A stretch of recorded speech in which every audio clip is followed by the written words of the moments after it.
the asshole for leaving a family gathering and insisting my mother-in-law apologize over M&Ms? My wife, 34 female, and I, 31 female, have 2 wonderful children together, 4-year-old twins.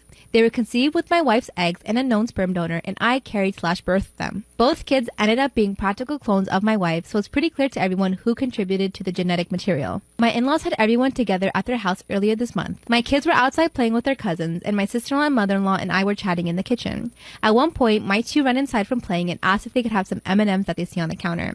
I tell them, no, we'll be eating in 15 minutes, you can have them after dinner. A little bit later, my sister-in-law and I get the call that food is ready, so we go outside and I see my kids each have a little cup full of M&Ms that they are eating. I told my kids that they knew they were not supposed to be eating those and took away the cups. My mother-in-law comes over and says that she gave them the M&Ms and that they can have them. To which I replied, no, they can't. It's dinner time. You were there when I told them no. Mother-in-law says again that they can have some chocolate, it's fine, and tries to take the cups out of my hands. We go back and forth, prompting my wife to start walking over to us just in time to hear her mother say in front of our kids, I'm saying it's okay. They aren't even your kids. They're my daughters. Just give them the chocolate. My wife had her mom repeat herself and said something like, absolutely not, we are leaving.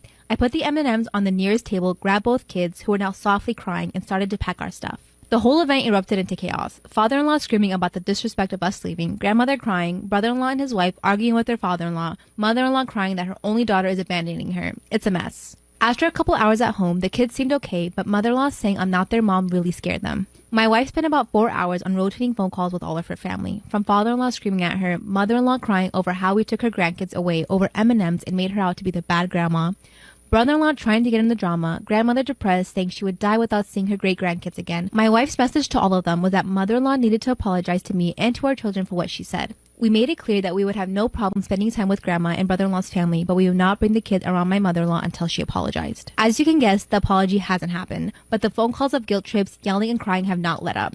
I feel an apology is not even a big deal, and at this point, mother-in-law is making the choice not to see her grandkids. I want to hold firm, but I know how hard this all is on my wife, even if I really don't think it's my fault. Am I the asshole for insisting for an apology? Storytime about how my boyfriend controls everything I do, including the way I dress and even my makeup. Disclaimer, this is not my story time, it's sending me on Instagram. My boyfriend and I have been together on and off for a year. From the beginning of the relationship, he started controlling the way that I dressed. He didn't like me wearing any tight clothes, short skirts or crop tops, anything that showed cleavage. He didn't even like me wearing any bathing suits or bikinis to the beach. I had to cover myself with a towel the entire time. This would obviously enrage me, and we would get into really severe fights because of it. I told him I needed a break because I didn't like being controlled. Of course, he got upset and told me that we should just break up. 2 months later, he messaged me on Instagram and we started seeing each other again. But of course, this time I told him that things were going to be different. At first, he agreed that he wouldn't control the way that I dressed, but instead he started controlling things like my hair and my makeup. He didn't want me to wear any makeup, like zero. Anytime we would hang out, he would automatically tell me to take off my lipstick. He said it called too much attention to my face, and he threatened to break up with me because obviously I was wanting attention from other men. That's when I calmly explained to him that I wore makeup for myself and not for anyone else, not even for him. Then he did the unthinkable. He grabbed a handful of my makeup and threw it into the toilet. Part 2 is up. When he grabbed a handful of my expensive makeup and threw it into the toilet. Disclaimers into my story time. Then he basically told me that he forbade me from ever wearing makeup again. That's when he also told me that he wanted me to close down my Instagram and that there were too many men commenting on my pictures telling me how beautiful I was. He told me I needed to grow up and become more mature instead of looking for men online. I told him that he was being jealous and insecure. That's when he got really mad. He told me the only person that I should want to look good for is him. Then he went around my bedroom looking for my makeup. He was in such a rage that I was afraid he was going to do something to me. Then he found my curling and straightening iron. He started trying to break them against my desk. That's when I told him I needed him to leave, and that if he didn't leave, I would call the cops. He started laughing at me and told me that no cop would take me seriously. But he did end up leaving. We didn't speak for 3 weeks until he called me apologizing. I told him that there was no way I could accept him back into my life because he was too controlling. Then he asked me out for dinner, telling me he wanted to apologize to me. At this point, I still had feelings for him, so I said yes. And guess what? We ended up getting back together. But things only got worse. Part 3 is up. 3 of how my boyfriend controls everything I do, including the way that I dress. I made the mistake of taking him back for a second time. For the first few weeks, he was on his best behavior. We would go out to dinners and I would dress really cute and do my makeup and hair. Obviously, I could tell that it bothered him, but he was making an effort not to say anything or cause any fights. Here's when things get worse. My best friend had planned a whole party for my birthday. She even got a band and catering. I decided I wanted to buy a beautiful outfit. So my best friend and I go shopping. My boyfriend asked me if he could tag along and I had no choice but to say yes. As we were shopping, he started making little comments about dresses that I picked. He would say things like, wow, that's really short. Obviously, I didn't want to make a scene in front of my my best friend, so I just ignored his comments. I finally chose a backless dress. It was so beautiful and I loved it so much. When I tried it on, my best friend complimented me, but all my boyfriend said was, "You look like a slut." That's when all hell broke loose. My best friend got right up in his face and told him that he couldn't come to the party. Of course, he got right up in her face too. He started attacking her with words. He told her she was a wannabe Kardashian, but that she would never be as beautiful. This all happened in like 10 seconds. I told my boyfriend to leave and he did. I asked him not to come to my birthday party, but he did anyway. As soon as he saw me, he pulled me aside and told me to change. And he even brought me this horrible dress to put on. That's when I had security kick him out. I called his mother and told her everything. And she's furious because she loves me. How should I break up with him? Am I the asshole for refusing to let my stepdaughter use my daughter's wedding dress? I met my stepdaughter Zoe 2.5 years ago, and I married her father less than 5 months ago. It was a small and private celebration since that's what we felt was the best thing to do since I'm still grieving my daughter Lauren, who passed away from sepsis at the age of 26. She was doing okay and was getting ready for her wedding that was supposed to happen the same month she passed away. We still don't know what went wrong. I took most of her belongings, including her wedding dress. We bought it together and she put a lot of her own touches on it. Although it hurt to look at it, I made sure it's safe. My stepdaughter Zoe is younger than Lauren. She's 23. We're not very close and distance is one of the reasons why. The issue started when Zoe visited to talk about her wedding in April. We were talking about wedding dresses and she suddenly brought up Lauren's wedding dress. I asked her what about it and she said she saw it several times and it got stuck on her mind. She asked me if she could see it and I let her. She then said she'd like to wear it at her wedding. I felt uneasy. I told her I wasn't sure that was a good idea. She told me it's fine. She'll have to change a few things in it so that it can fit her size and style, but this is why I had a hard time accepting. I told her I was sorry, but I can't let her have it. She offered me money, but its sentimental value is what matters to me. She argued, saying I was making things complicated and it was all right since she too is my daughter. She asked if I don't love her as much as my own daughter, and I told her my love for her is different, but she threw a fit calling me unfair and unreasonable, and I still said no. Her dad got involved in the argument, saying he doesn't see why I'm against it. I declined to discuss it anymore, but they keep bringing it up, asking if my daughter would have wanted someone else to have the opportunity to wear this dress since she unfortunately couldn't. This made me so mad, I lashed out at both of them and kept saying no. Others said I had no right to act like that. What's the point of leaving the dress in the closet when my stepdaughter can make good memories in it? Am I the asshole for not wanting to give her the dress? Storytime about how a cop intimidated me into going on a date with him. This all happened 6 years ago when I had just turned 18. I had saved up a lot of money to buy a car. When I finally got my new car, I felt so independent. My dad would help me pay for the insurance and the gas, and I just had to take care of the car and make sure I drove safely. And I was a really safe driver. I never sped or made any illegal turns. In fact, I was scared of other people driving, so I was extra careful. Even though I was 18, my parents still had a curfew on me. I come from a Latin family, and they are very strict, so I followed the rules. Around this time, my parents started letting me date. I was really excited because there was this boy in high school who always wanted to date me, but I could never say yes. I told him we were finally able to date and he got really excited. We started going to the beach and hanging out with friends. But this meant that I would have to drive long distances to the beach and back. And my biggest fear was to get pulled over. I don't know, for some reason I thought that was like the worst thing in the entire world. On my way to the beach one day, I get pulled over by this cop. I knew I wasn't speeding and I hadn't done anything illegal. I pull over and he asked me for my documents. Then he just stares at me for 30 seconds without saying anything. The first thing out of his mouth is, "Wow, you're very pretty." Part 2 is up. Part 2 of how a cop intimidated me into going on a date with him. The first thing out of his mouth is, "Wow, you're really pretty." Then he asked me if I was single. I instantly froze up and didn't even know what to say to him. Keep in mind, I had just turned 18. I felt totally vulnerable and exposed. He put his hand on my car door and leaned down towards me. This guy was really intimidating. Then he asked me a bunch of questions. Was I single again? Was I dating anyone? Was I still in high school? Did I have other friends that were pretty like me? I would laugh off his questions because I didn't even know how to respond. I was in total shock and didn't know what to do. Then he says, "Seriously though, are you single?" And since I technically was, I said yes. His demeanor totally changed. He became more aggressive. Then he said, "What do you think if I go pick you up tonight for dinner?" He points to my license and says, "You live right by me." My knees started to shake. Finally, I said, "I'm actually seeing someone." Then he just stares at my entire body up and down. He stroked my hair and asked me if I was scared. Part 3 is up. 3 of how a cop intimidated me into going on a date with him. After he stroked my hair and asked me if I was scared, I said no. He could clearly see my hand shaking though. He knew that I was scared. He finally backed off and handed me my documents. He goes to his car and leaves me waiting for 13 minutes. By the way, my friends and the guy that I was seeing were waiting for me at the beach. That's when I start getting phone calls from him. I decided to answer and tell him what was going on. That's when he said to me to not get out of the car and to just say no to anything he said. That's when the cop bangs on my window. He asked me who I was talking to on the phone. I hung up the phone and told the cop that I was talking to my dad. I finally got the courage to ask him if I did anything wrong. He said no, but he saw a pretty girl, so he had to pull her over. He fully expected me to laugh at that. He finally handed me my license back and asked me when we were going to go on that date. Again, he crouched down and was right in my face. I said we could go on a date that night. I gave him a wrong phone number. Of course, I didn't show up to the date. I told my parents and we went to the nearest police station. We made a complaint, but nothing ever came of it. They essentially told him to leave me alone. Remember, he knows where I live. I feel like he probably watches and stalks me. What should I do? Storytime about how my husband is threatening to cheat on me unless we have a 3-person sexy time, if you know what I mean. Disclaimers is not my story time. It's sending me an Instagram. Instagram. My husband and I have been married for 5 years. The first year we were together, we had kids. We have 2 kids now, and they are my priority. A year ago, my husband started complaining about how I don't pay any attention to him anymore. I started doing my best to try to give him more affection and just more time with me, but it's so hard with the kids. My husband does help me with the kids, but he works a lot and goes to the gym a lot. So when he's not home, it's basically my responsibility to do everything for the kids. They never tell you how hard it is to have kids and how hard it is to look after yourself and your relationship. I suggested we have date nights, but we still haven't gone on any. I told him that we should just go to the beach and hang out on our own, but he kept making up excuses. A month ago, he asked me if I would ever consider having a 3-person sexy time. I hope you understand what I mean. I told him I wouldn't be comfortable with that, and he said okay. A few days after that, he asked me again. This time I probed and asked him why he was saying that. That's when he confessed that the only way he can stay faithful is by inviting someone else into our bedroom. I was really heartbroken. I never expected him to say anything like that to me, so I just started to cry. Then he got angry because I started to cry and told me that he needs to have more fun in this relationship. I asked him if he had already cheated on me, and he swore that he didn't. The kids were in the other bedroom, so I didn't want to start another argument. I let it go, but I couldn't stop thinking about what he had told me. That's when I got scared that he might actually cheat on me. I started becoming really insecure, and he hated this. I started asking him almost on a daily basis if he had cheated on me. He kept denying it, so I believed him. A few days later, we got into a fight about the kids. Out of nowhere, he starts threatening to cheat on me unless we have a 3-person sexy time. This time, he wouldn't let it go. He told me he would find somebody to cheat on me with, but for me not to worry because it wouldn't mean anything to him. He was basically asking me for permission to have an affair. I felt hopeless, so I finally accepted his offer. That's when he got really excited and started showing me pictures of girls at the gym. He told me he'd been talking to a few already and that he could get one of the girls to come to our house that very same week. Part 2 is up.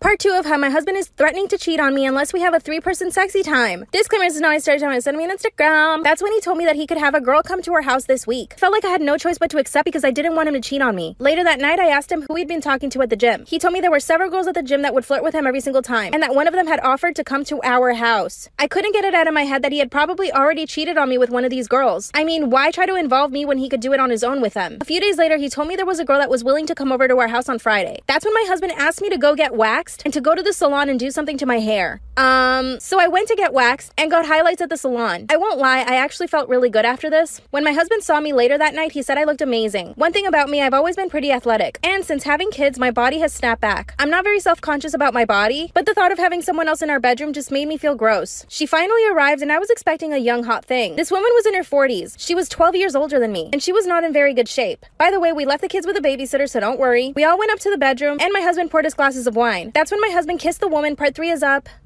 Part 3 of how my husband is threatening to cheat on me unless we have a 3-person sexy time, if you know what I mean. Disclaimers are not my story time. Send me on Instagram. The 3 of us were finally up in the bedroom. My husband leaned in to kiss her and they were making out for about 30 seconds. Right in front of me like I didn't even exist. That's when it hit me and I realized what we were about to do. I was in my own house, in my own bedroom with a random woman who was older than me, and no offense, I thought I was definitely more attractive. Finally, when they stopped kissing, I tell my husband I can't do this. That's when he gets really angry, grabs me by the arm and takes me into the hallway. He tells me if I don't do this, then I should just leave the house because he's still gonna do it with her. And that from now on, he would be able to do whatever he wanted because I wasn't willing to cooperate. Thankfully, the woman came out of the bedroom and told my husband that it wasn't worth it if we were going to be arguing. He begged her not to leave. It was pathetic. But of course, she left anyway. That's when he grabs his things and tells me he's going to the gym. Cried for 3 hours and went to pick up the kids. When my husband got home, he apologized and told me that he probably overreacted. Probably? Then he starts begging me to please reconsider doing it again with the same woman. That's when I asked him if he had a thing for older women. I told him that I was much more attractive and younger than this other woman, so why did he want her? Then he confessed that his thing is older women. Then he asked me what was the oldest I would be willing to go. I told him I didn't know if I even wanted to do it with someone else. That's when he started threatening again. He said he'd go do it either way and that I would just have to deal with it. That's when I told him that maybe we should just consider getting a divorce. He got so angry he smashed a glass on the countertop. After I let him calm down, I asked him if he'd already been having an affair with that woman. He keeps denying it, but something's telling me he already did it. Told me he wouldn't give me the divorce because he loves me, but he's also saying he's gonna cheat on me. I'm seriously considering inviting the woman back over just to please my husband. I know that's just gonna lead to bad things. I asked my best friend and she told me to just go through with it, and that if I have to save my marriage by having other people in my bed, then I should just do it. But I just can't bring myself to saying yes. I told my mom and she told me to get a divorce no matter what. She guarantees that he's already cheated. Should I say yes or should I leave him?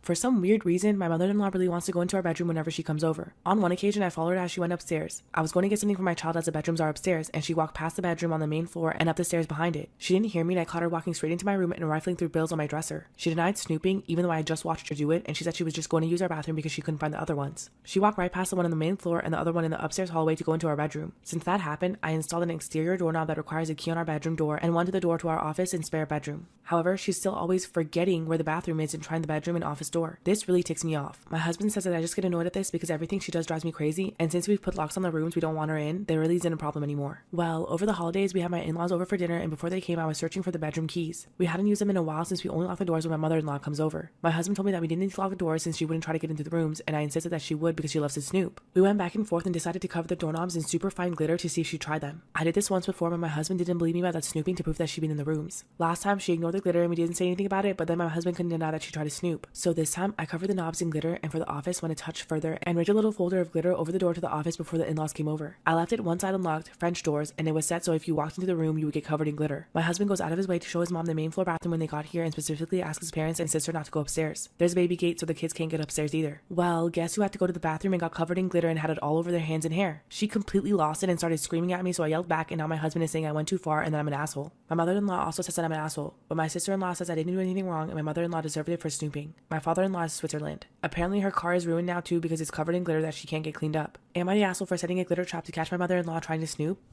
We hired a housekeeper that comes over several times a week to get the house clean since my husband and I are busy with work. We have 2 kids, Jeremy 16 and Raya 14. Now Jeremy's a jokester. He likes pulling pranks on everyone in the house, and that included the housekeeper. He did stuff like throw her purse and hide her wallet, and he got punished for it and told not to do again because our housekeeper almost quit and we didn't want that. A few days ago, I got a call from Jeremy while he was having friends over to tell me that he saw the housekeeper sneak one of my jewelry into her purse and asked me to come home immediately. I freaked out and tried to call my husband, but he didn't pick up. I went home and I was mad, and I talked to the housekeeper and she denied putting anything in her purse. That's when I demanded to see her purse, and my jewelry was in fact there. The housekeeper started swearing on her children that she didn't put it in there and that she had no idea how it got in there. I believed her and figured that Jeremy had something to do with it given his history. I switched my attention towards him and had him explain to me exactly how he saw our housekeeper do it. He told me what he saw, but a friend of his came forward and said that he saw Jeremy put the jewelry inside the lady's purse and was trying to get her in trouble. Jeremy yelled at his friend and then told me it was just one of his pranks, but I was furious. I kicked the rest of his friends who covered for him out, and I punished him hard and apologized to the housekeeper. However, my husband reacted unexpectedly after he heard and said that I was wrong for choosing to believe the housekeeper over our son even though there was a witness, but he said his friend must have said this to get him in trouble or because the housekeeper paid him to side with her, which was shockingly absurd of him to say. He said I wasn't being a good mother, and my first instinct is to always believe my son in whatever he says and never question him in front of his friends like that. I'm honestly so confused. Did I mess up? Am I the asshole for believing my housekeeper over my son?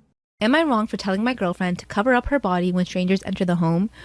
Oh, you are treading on thin ice, my friend. Here we go. This is the first sentence. I am fully aware that the title sounds sexist, but hear me out, please. My girlfriend comes from a wealthy background and grew up with maids, chefs, chauffeurs, etc. I was raised in a completely opposite environment and still adjusting to dating someone like her. When we're not with her parents, we spend a lot of time at one of her apartments. Here's the issue. My girlfriend likes to walk around home barely wearing anything, which is fine, awesome even, but she does this even when the help are around. For example, last month, her family hired a new driver for her. He stopped by the apartment to introduce himself, and she was only wearing her underwear. Keep in mind, this is the first time they've ever met in person. I felt awkward, he was visibly awkward, and she didn't give a shit at all. She was casually chatting to him while scrolling away on her phone. She does this all the time. She doesn't think she needs to wear any decent amount of clothes at all when people that work for her are around. She will casually walk around wearing just a thong or a tiny crop top. Just a crop top, nothing else. Okay, see, you saved yourself. The title was a little fishy, but now I hear, I understand your concern. She even does this with complete strangers. One time, she opened the door for the delivery guy wearing only a see-through gown. You could see everything. Afterwards, I talked to her about it, and she was utterly confused as to why I felt uncomfortable. Then she laughed and told me to stop being jealous, baby. She even said that I'm unreasonable. We had another discussion about this yesterday, and I told her that she probably wouldn't feel comfortable if I did the same. She said that she doesn't understand why I care what her staff think, and that it never even crossed her mind that this is inappropriate. She told me that she only does this in the comfort of her home and not in front of actual people. An example, people that don't work for her. She got kind of mad at me and vented to her friends. According to all of them, I'm weird for having a problem with this, and I'm an asshole for telling my girlfriend to cover up. Somehow, I'm the villain of the story. So, am I really the asshole here? Am I the asshole for bringing a homophobe to my gay cousin's engagement dinner? I was so happy to be invited to my cousin's engagement dinner. We were really close growing up and went to college pretty far from each other, so it was exciting to see him again. I brought my boyfriend as I wanted him to meet my extended family and assumed he'd be my date to the wedding. The first part of the dinner went well, and my cousin's fiance was absolutely delightful. Things went south after the main course was served, though. My boyfriend said he doesn't understand why gay people feel the need to get married, and they make such a fuss over it when they aren't really married in God's eyes anyway. The whole table went silent, and my cousin looked understandably hurt. This was a shock as we hadn't been dating long, and we never discussed religion, and he never said anything like this. Am I the asshole for bringing a homophobe to my gay cousin's engagement dinner? I got up and asked him if he'd go with me outside to get some fresh air. When we got out there, I asked him what the F he was thinking, and he said sorry if I was too blunt. but he felt compelled to be honest. I said that's not something I will be able to move past and asked him to go ahead and leave the restaurant. When I returned to the table, I apologized for his rude behavior and said he would not be coming back. My cousin said nothing and didn't even look at me for the rest of the meal, and we all tried our best to keep talking throughout the rest of the meal, but it was uncomfortable. After the meal, I went to tell my cousin bye and apologized to him personally. Before I could, he yelled at me and said I ruined a special night for him and how could I invite a bigot. Am I the asshole for exposing my parents' favoritism? My parents have always favored my younger brother. I was by no means in love, but it was blatantly obvious who they cared about more. I worked a part-time job to get my first car, but my brother got one as a present. It wasn't new, but much newer than my car. It was the same with everything else, like clothes, video games, and cell phones.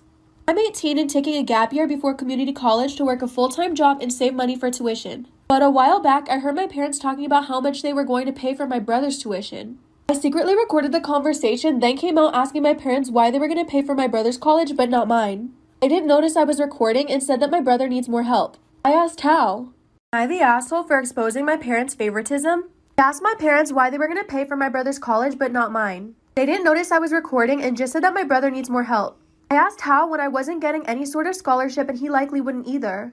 Then I asked about why things have always been this way. My father told me perhaps it's time I moved out because they're sick of keeping a roof over my head. I mentioned I pay rent, but they didn't care. In a fit of rage, I uploaded the video to 2 different social medias.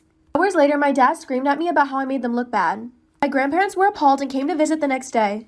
They told my parents off and mentioned that they've been sending them money to help with family expenses for years. My brother sided with the family and my parents gave me an apology that sounded forced. Am I the asshole for refusing to go by a nickname at school to make someone else feel more comfortable? A guy, 15 male, at my 14 female school transitioned from female to male and goes by a different name now.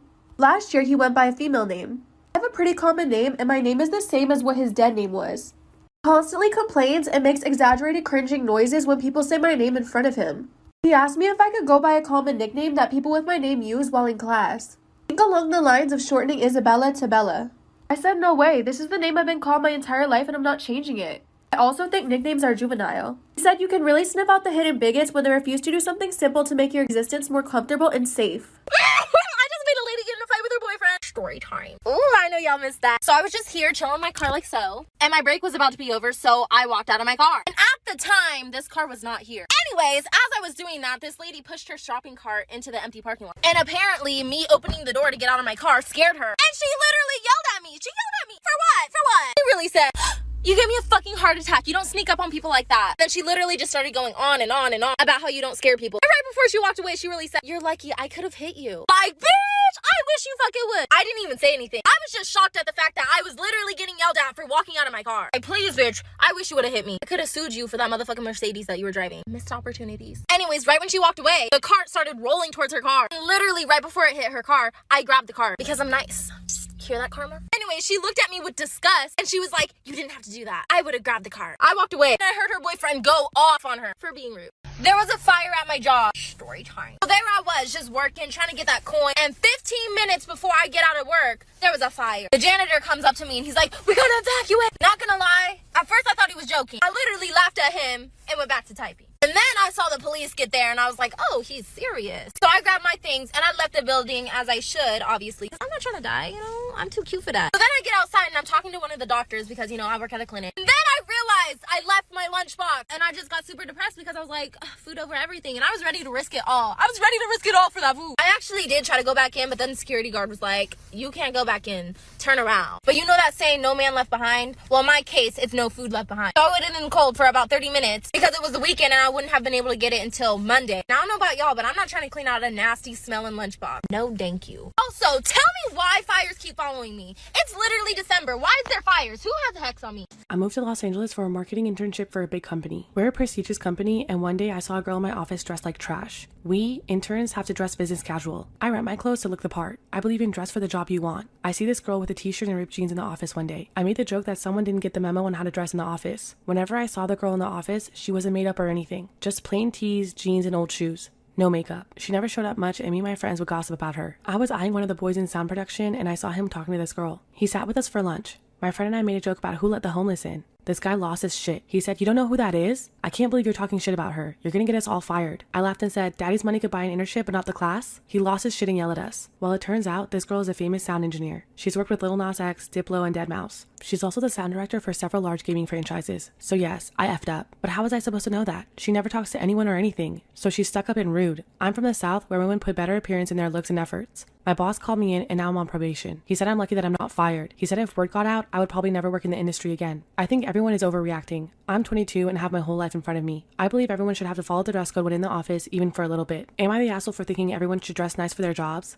Storytime about the time I invited a Tinder date over to my house and accidentally met his mother. Like many other unfortunate souls, my non-existent dating life has me turning to the dating apps. This particular one is from Tinder. I'd been chatting with this guy for a few days and everything was going swimmingly. We had so much in common and we were looking for the same things. His pictures were cute and he didn't live too far away. All seemed well. I invited him over to grill out some burgers in my backyard. He asked if he could bring anything, and I said sure, bring some bacon for the burgers. He agreed and said he'd be over soon. Given his distance, I expected him to be over in 15 minutes. I started to grill and season the burgers. Half an hour later, he messaged me and said, I've driven by a couple times and chickened out. Are you sure you want me to come over? Maybe a red flag, but I chalked it up to nerves and just said, come on, I'm hungry. So this haggard-looking guy shows up, much different than his Cedric picture. That's alright, I can move past that. From the moment he walked up, I kid you not, he did not take a breath. Within the first 5 minutes, I knew his life story from his aunt who hated their grandma to his father who likes to collect taxidermy. Not a single breath. Again, I figured he was just nervous. I put the burgers on, and when they're ready, he pulls out a Ziploc bag from his pocket with 2 pieces of bacon in it. He puts them on only his burger. Okay. We sit down at the patio table and start eating. I finished my burger before he even started his. He did not stop talking the entire time. When we sit down, he reaches into his pocket and pulls out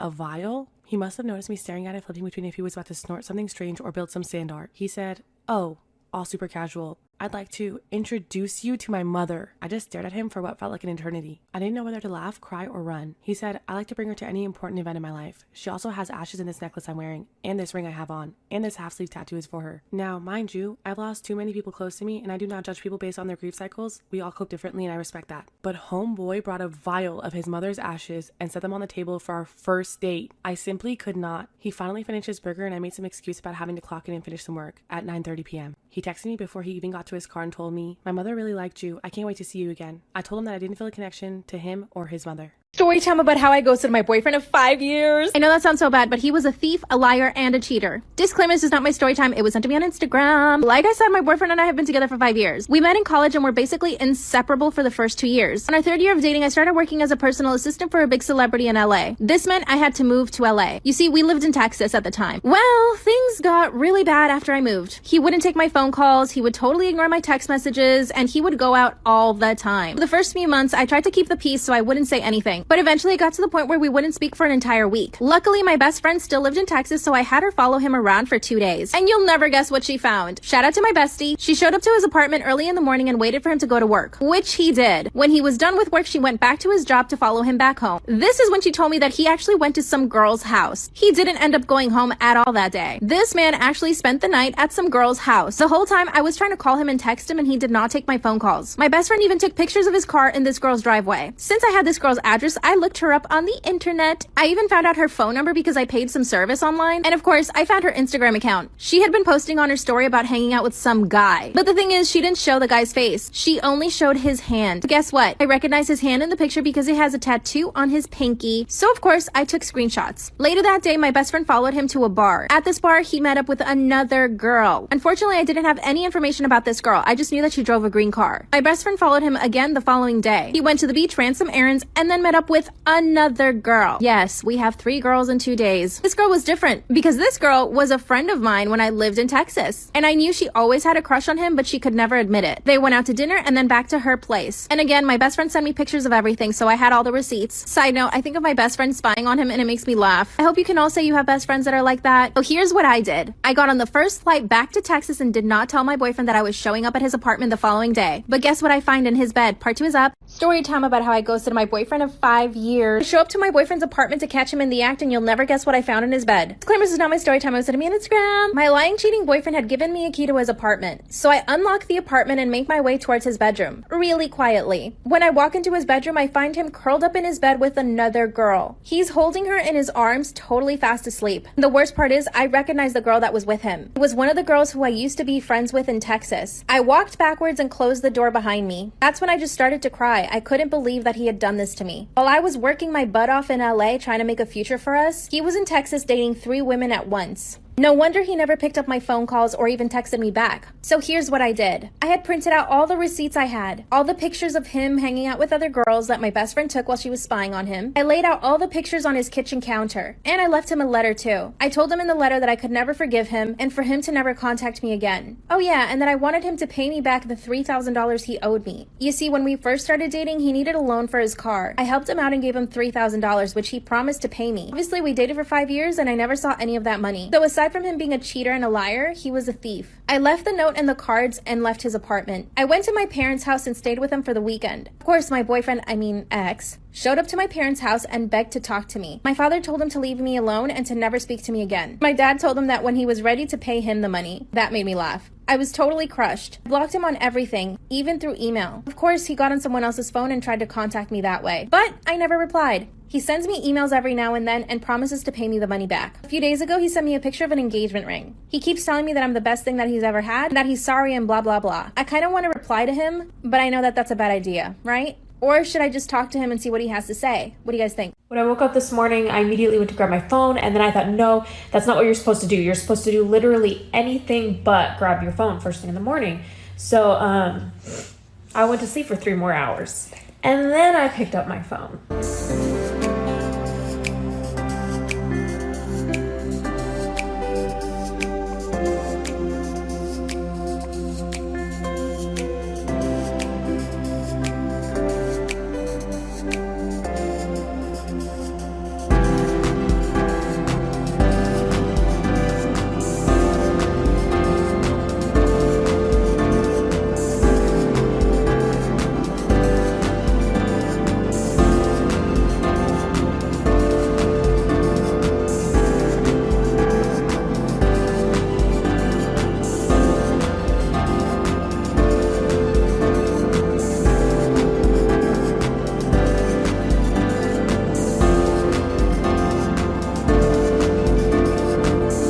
Story time about how my boss severely bullied me because she was envious of me. Disclaimer, this is not my story time. It was sent to me on Instagram. I work at a really high-end nail salon. I'm talking about $200 to $300 per manicure and pedicure. So it's very high-end and our clientele is very rich. My goal has been to open my own nail salon, but it hasn't happened yet. Obviously, I don't have enough money to open it, so I needed to get a job. This new nail salon had opened up near my house. It was the prettiest thing I'd ever seen in my life, so I definitely wanted to get a job there. I went in for an interview with the owner of the nail salon. During the interview, she was really nice, but kind of gave off that queen bee vibe. Like, she was the popular girl and she didn't want anyone else to be popular or pretty. I got a call from her a week later and she asked me if I could do her nails to see how well I did. And when I did her nails, she was impressed. She said that I was really good and that I was hired immediately. I started working and within the first month, I had the biggest clientele list. A lot of clients were asking for me to do their nails. And when other clients heard the other clients ask for me, they also started asking for me. You know, word of mouth. I was extremely proud of myself. Not only was I making a lot of money, but I was actually building a clientele base that really loved my work. Don't get me wrong, the other girls at the salon were actually really good, and so was the owner. If we were really busy, sometimes the owner would pick up any walk-in clients.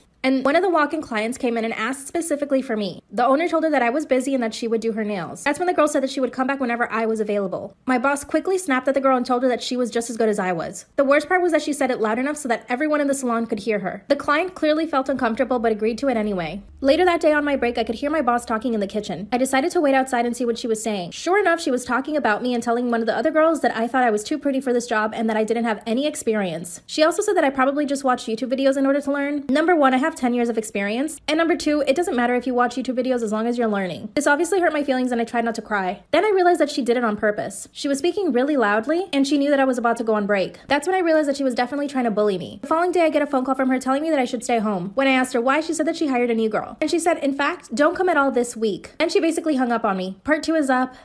Part 2 of how my boss bullied me because she was extremely envious of me. Disclaimer, this is not my story time. I sent me on Instagram. After she told me not to come into work for an entire week because she was hiring a new girl, I decided to go in the following day and just make sure that I still had my job. I walked in and said hi to everyone. This is when, once again, I catch her talking trash about me with the new girl. She told the new girl that I thought I was better than everyone and that she should definitely stay away from me. But again, I didn't say anything just because I didn't want to have any confrontations with my boss. I waited a few seconds, knocked on the door, and entered. I asked her if I could speak to her and she said yes. I told her I couldn't stay off working for a full week. This is when she said, okay, fine, you can come in tomorrow. But you're gonna have to train the new girl because she has 0 experience. So essentially, I wasn't gonna be doing anyone's nails, I was gonna be training the new girl. This made me upset, but I knew that I needed to play my cards right. So I said yes with a smile on my face. I trained the new girl for the entire week and she actually turned out to be pretty good at nails. The following week, she was even taking on clients for gel manicures. Now, I thought this was going to make my boss upset, but it actually made her really happy. Finally, I see that everyone's starting to pack up their stuff to leave early. I asked one of the girls what was happening, and she said that everyone was going to dinner together. I said, oh, okay. And she said, weren't you told? No, I was not told. I knew this was another intimidation/bullying tactic from my boss. My boss had even invited the new girl, and not me. They all left, went to dinner, and my boss pretended not to even see me when she was leaving. The following day, I come into work, and one of my clients is already waiting for me. We sit down at the table, and my client begins to tell me that my boss was talking trash about me before I came in, and that she even did it in front of the clients. She informed me that my boss was talking trash about my body, my hair, and my clothes, and that I was basically a JLo knockoff. I quit on the spot and took all my clients with me, over 22 women. I opened my own salon 2 months later. I'm now her competition. She sent me a message apologizing, but I haven't responded. What should I say?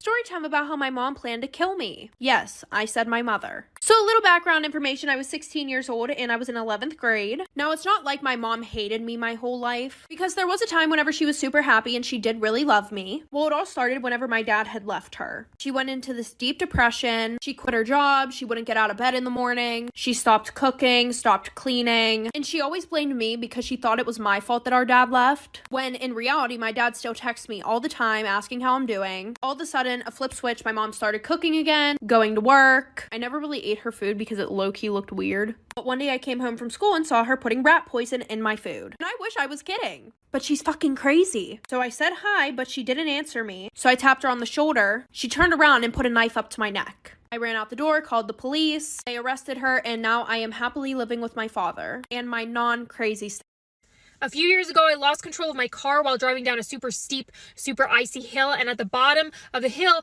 there were all these cars piled up that had crashed into each other because they had also lost control. And I thought, I don't want to hit the people, so I'm going to drive into that person's yard and hit their tree. But the one time in my life that I tried to jump a curb on purpose, my car was like, nah, and I bounced off the curb, spun around on the ice, and then slammed back into the curb, facing uphill on the wrong side of the road. I was like, I'm alive! And then I saw a huge truck, you know, the kind with the love handles on the side. He was barreling down the hill, also out of control, straight towards me. And I was like, oh no, I'm dead. I remember specifically thinking, I didn't think I'd go out this way. But the truck had the same thought process I did, and he jumped the curb, slammed into the tree. And ever since that day, I have been scared of driving in the snow. My whole family makes fun of me for it. They were making fun of me for it last winter. We were all having dinner together, except for my youngest brother who was out snowboarding.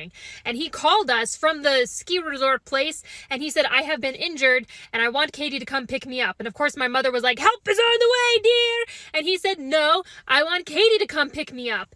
I said, oh, Mom, he probably just doesn't want to take you away from the family on Christmas. But on the inside, I was like, ha-ha, losers. Who did he pick? Me. Not you, not Hermione, me. Who's the favorite sister?